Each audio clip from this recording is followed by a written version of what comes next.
Hi, everybody. I am not going to be here very long, just very quickly. But I thought that I got a response, a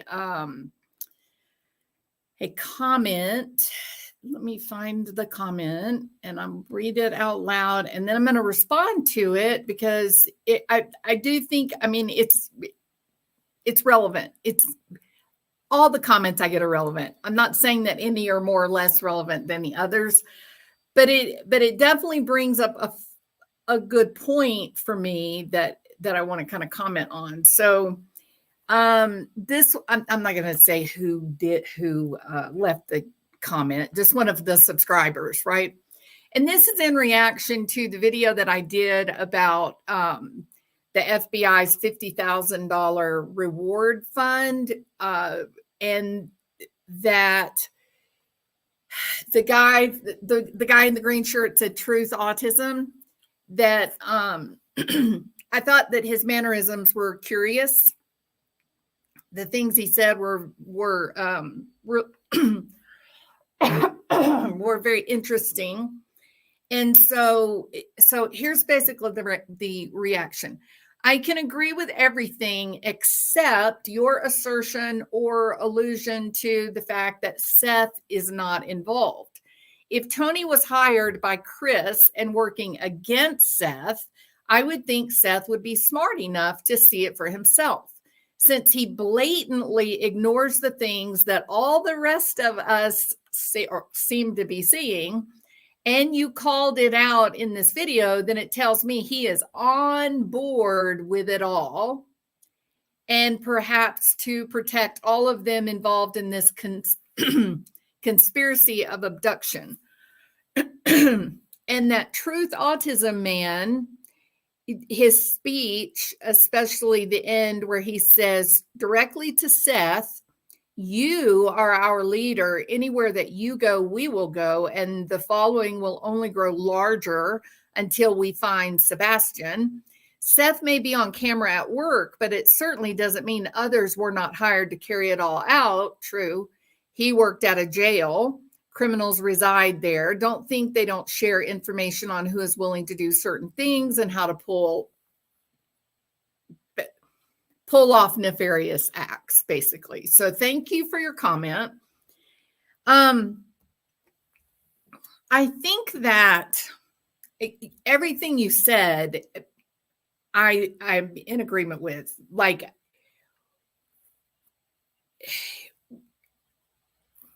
at this point, something's wrong. The whole picture, it's just wrong. And I will say that there are very specific things about Seth that I don't see him hurting Sebastian. Okay. There's a lot of things. I recognize I have watched JLR and Magnolia. I would love to debate Magnolia. I feel very uncomfortable with some of the observations that are coming. What I think were originally Magnolia's thoughts and observations, and I think that JLR has a lot of respect for Magnolia, and that he is,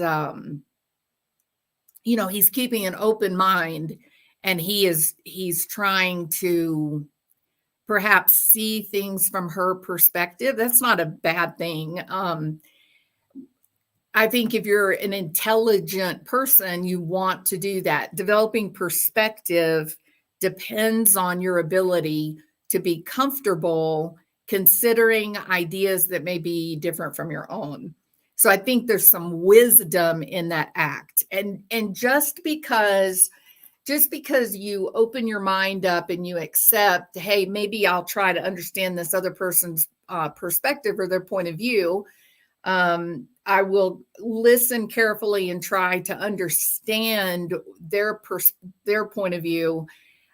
It doesn't mean that you're forced to change your position or change your way of thinking about things. It simply means that your opinion is developing depth, right? That you're developing you're developing a stronger position for why you believe, what you believe. So I do go in search of information that is directly opposite of what my own opinions might be, or evidence that would be in opposition to what my stated beliefs might be, because I'm trying to develop wisdom. I'm making an attempt to develop depth in my opinion, not just this is where I stand, don't ask me about it. I need to know what my opinion is, but I also then need to be able to defend it and have real reasons for defending it. So on the one hand, with JLR, I commend him on looking at these cases from someone else's point of view, and making an attempt to see things differently, not to have your mind changed, but to develop a stronger foundation for why you believe what it is that you believe. And I think that Seth is a really difficult, the thought that Seth would be involved in the disappearance of Sebastian, there are some basic realities that are just simply not consistent so far that I've been able to find, just not consistent with the idea that Seth would be the perpetrator. And there's a couple, I think there's some basic realities. Number one, and trust me, the cops are not ignoring this. Regardless of who you like, the people that you think are more attractive, the people that you think have money, because money makes the world go around, right? The people that you look at and you say, well, these people have credibility because they were military, or these people have credibility because they worked, and Seth lacks credibility because he doesn't seem to like to work or want to work. Whatever it is that you're using to develop your belief that one of these parents / step parents is more reliable or believable than the other has got some basic philosophical flaws to it. And you've got to be really, really careful about, number one, bandwagoning. That is non-instructive. That's more about your own poor sense of self and lack of identity than it is about the idea that you're signing on to. So avoid bandwagoning at all cost. If there's 50 people over there that have a belief and your belief or opinion is different, it doesn't mean you're wrong. It may mean that you're the one that had a certain level of insight, that all those other 50 people, they're just globbing onto one another to be part of the pack because there's safety in numbers. You may be the only one that's got the courage to stand up and say the truth about what you see or feel. So you got to be careful about bandwagoning. And right now, there's a really enormous push that I find fascinating. Why so many people are so focused that Seth did this. I think it's so interesting. Now, so I'm not a bandwagoner. In fact, I probably make the opposite mistake. I'm probably more inclined to go against the group just because I'm on guard not to make that mistake, right? And just 1 minute. Hey, I need 3 minutes and I'll be done. Okay, I'll be right down. Love you, bye. Sorry. Okay, so I do tend toward perhaps overcorrection, but here's a couple of things that really bother me. I get really bothered by this idea of, well, Seth did this because Seth didn't work and Katie was working I'm talking about when they were married in California. Katie worked, Seth didn't work. Okay, but if you stop for a minute and move away from those kind of prescribed gender role ideas, then you stop and you realize, okay, well, she's full-time military. she's working on a ship, and when they go out on tour, they're gone for months at a time. Who's going to keep your baby? So whether I'm a man or a woman, I have a child at home with special needs. If my spouse is making enough money to maintain our lifestyle and I can be a full-time stay-at-home, take care of my child with special needs, if I choose to do that, that's a family decision, correct? That's not, I want to be lazy and sit around and watch TV and eat bonbons all day. It's just family choice and decision that's made.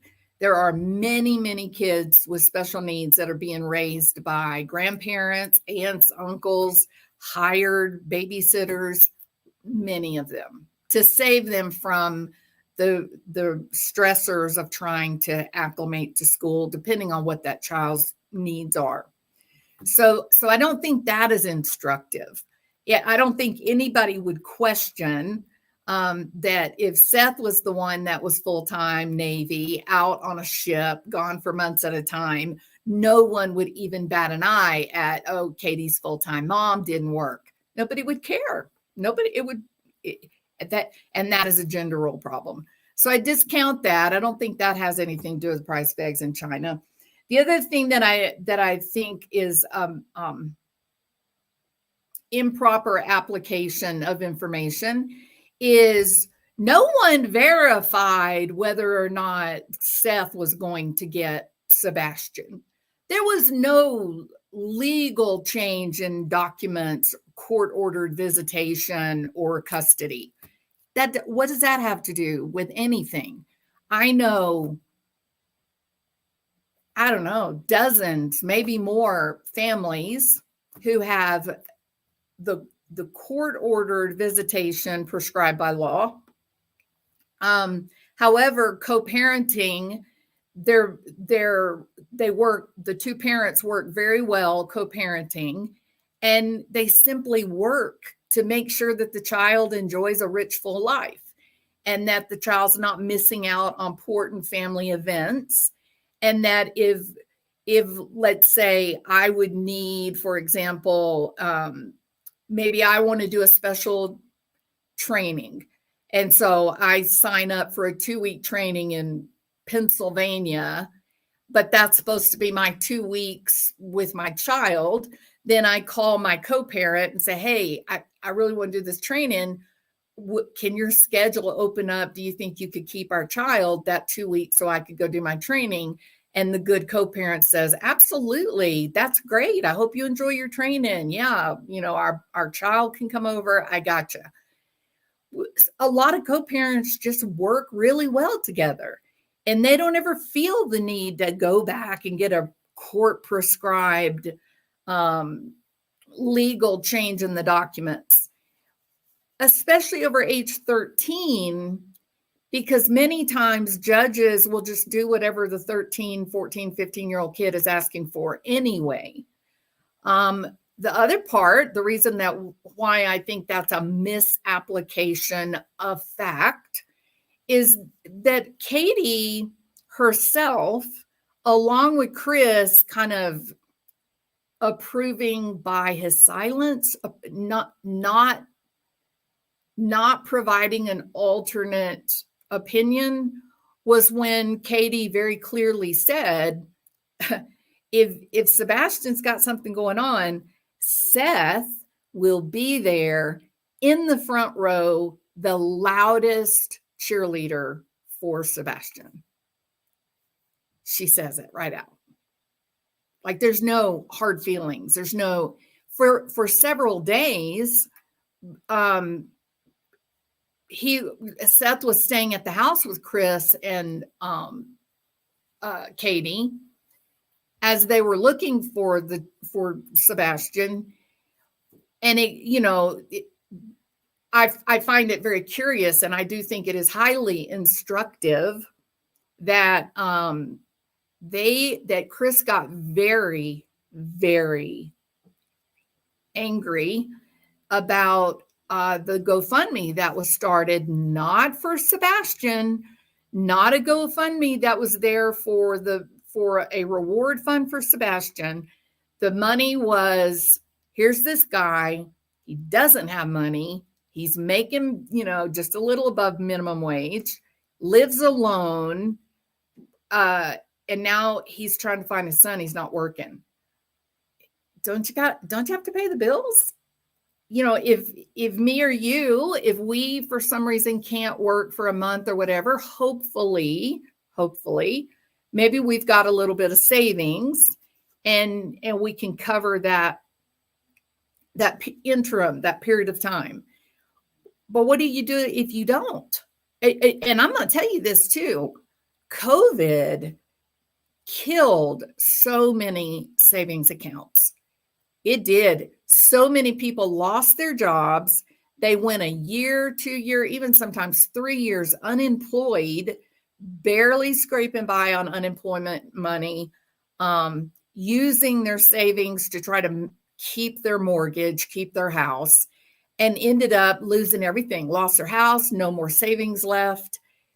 People are definitely still in the rebuilding time.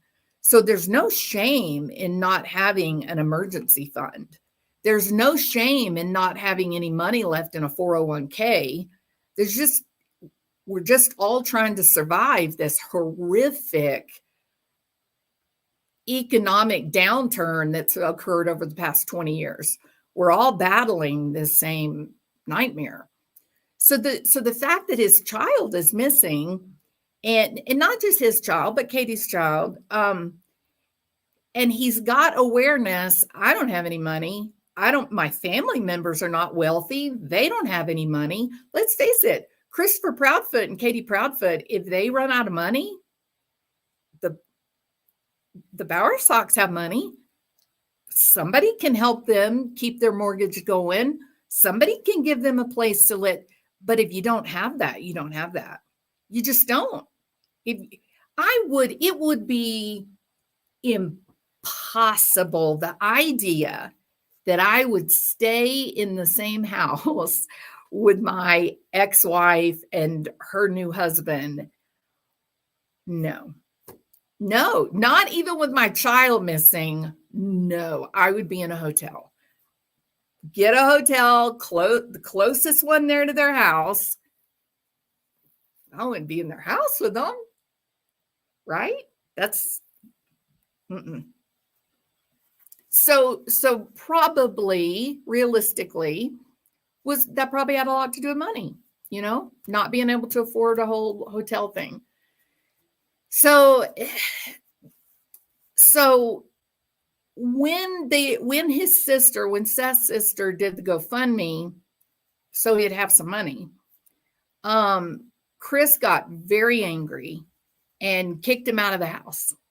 Gotta go. Not helping you. Screw you. That's a really warm, loving guy, isn't it? Wow, Chris, are you really that self-absorbed?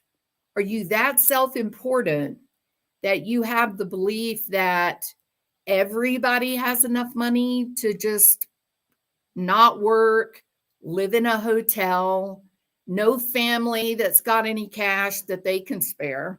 Are you really that self-obsessed that a man whose son has gone missing, that you've told him, hey, you can stay in my little kingdom, but you're going to follow my rules. And my rules are, we're not going to attract any unneeded attention. We're not going to attract any unneeded attention by doing a GoFundMe and capitalizing off the loss of this kid. I don't want the cops looking at us. That's pretty uncomfortable, Chris. You tell this man, sure, you can stay in Sebastian's room while we're looking for him. And then because his sister does a GoFundMe, knowing he's not going to be working and that they're not a wealthy family, then you say, get out of my house. I mean, it seems like to me that all Seth can do is look at you and go, that's the son of a bitch that keeps making me homeless. He made me homeless when he started messing around with my wife. He made me homeless when my son went missing and I couldn't work. I don't know. I think Chris Proudfoot's got a really curious outlook on the world. I think he is very focused on what works for Chris. And I think if he may offer something nice to someone, but make no mistake about it, he himself there will be a payoff for him. And my question to Christopher Proudfoot would be, why? Why would you care, like hands down 100% across the board? Why do you care if Seth says, I'm not working, I don't have any savings, I'm a poor guy, I need some help. My rent's $800. I don't have $800.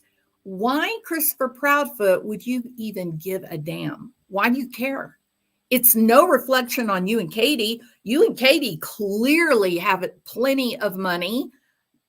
And yeah, your mom and dad are part of that money.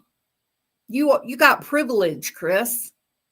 You're a privileged guy, not because of what your work, what you do. You've got privilege because you come from a family where there's available additional resources.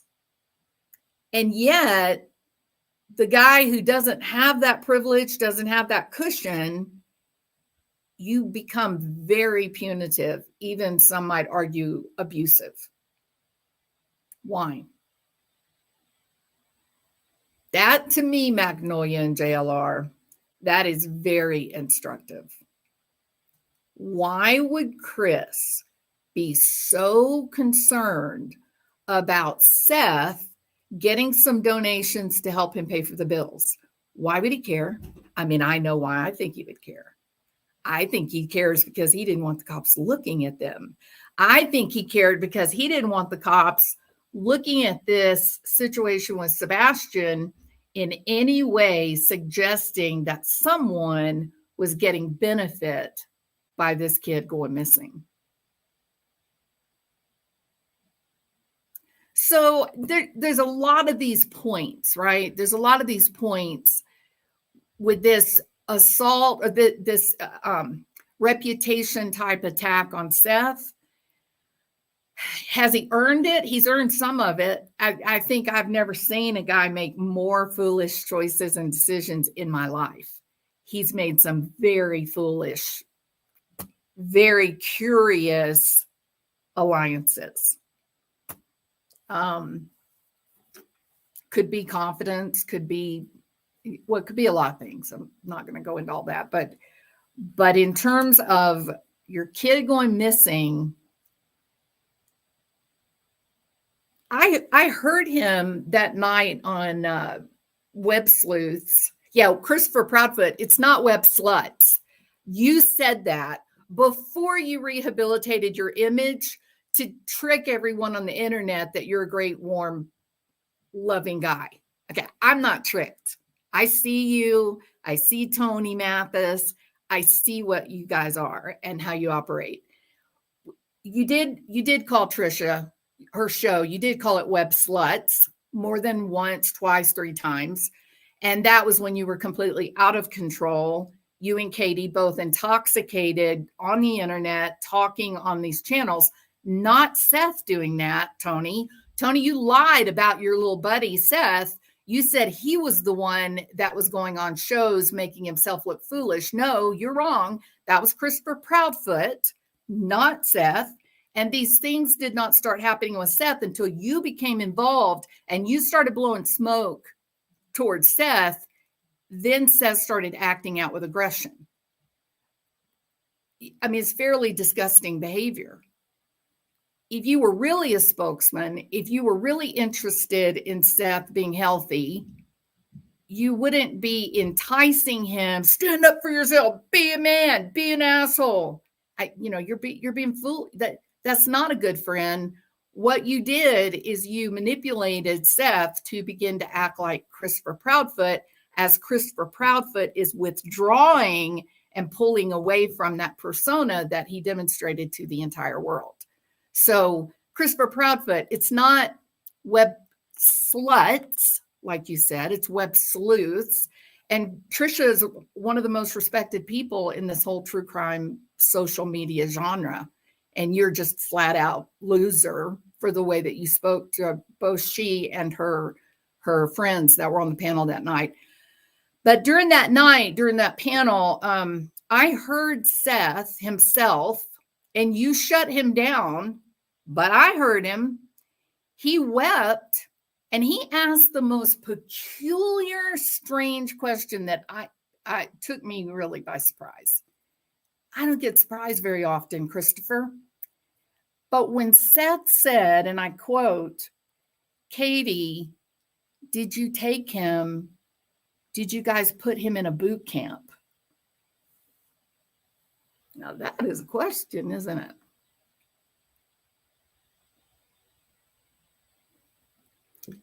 Those words sound like the words of an innocent man who is frantically searching for a logical answer.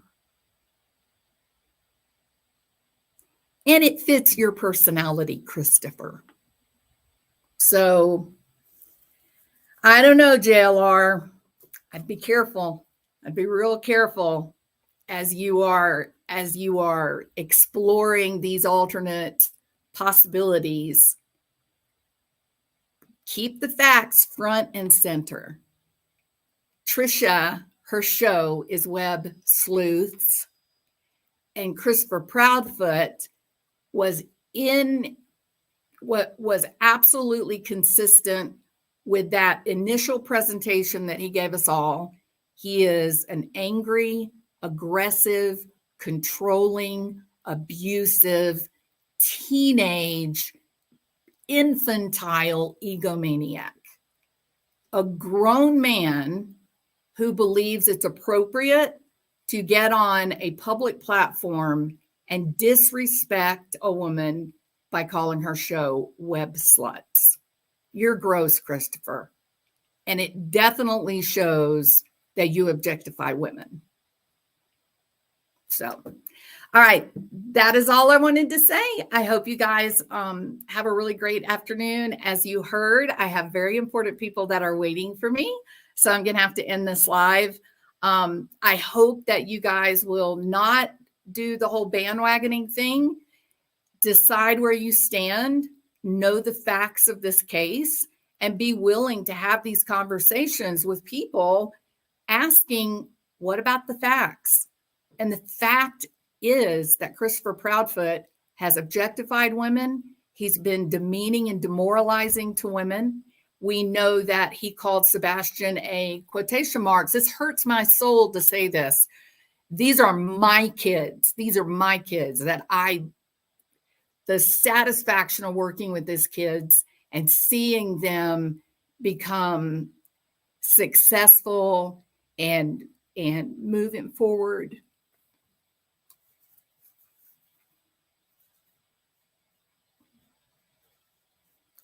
To say to an intelligent young man like Sebastian, to call him a quotation marks retard. This is a kid lives in your house, is the child of the woman that you love. What's wrong with you? Like, what really and truly, Christopher, what's wrong with you? What's wrong with you that you have to bully children or call accomplished women sluts? What's wrong with you? There's nothing wrong with Seth. I hadn't seen Seth behaving like that. Just you. And Katie giggling in the background.